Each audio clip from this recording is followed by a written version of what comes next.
وبركاته. ازيكم يا جماعة؟ اخباركم ايه؟ يا رب تكونوا جميعا بخير.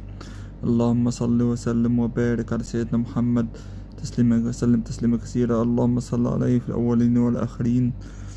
اللهم صل عليه كما صليت على ابراهيم في العالمين انك حميد مجيد.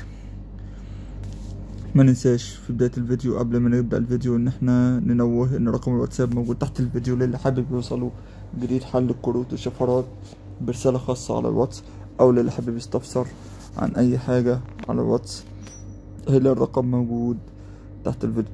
كالعادة احنا عندنا مهمات يومية تمام بننفذها. من ضمن المهمات دي هي الشفرات بتاعت النهاردة.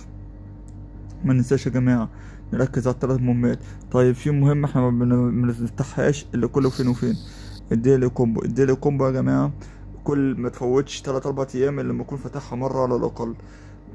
الهامستر بالذات هيركز على الاربع انشطة ديت، تمام. هيركز على الاربعة، تمام. المفاتيح والكروت والشفرة والتسجيل اليومي.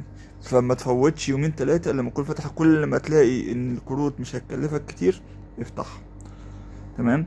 نخش اخيرا على الشفرة بتاعت النهاردة، وهي دي شفرة النهاردة. هتاخدها سكرين عندك وتكتبها. وما تنساش طبعا ان رقم الواتساب موجود تحت الفيديو لاي استفسارات. لو عاوز يوصلك جديد حل كروت الشفرات برسالة خاصة. السلام عليكم ورحمة الله وبركاته.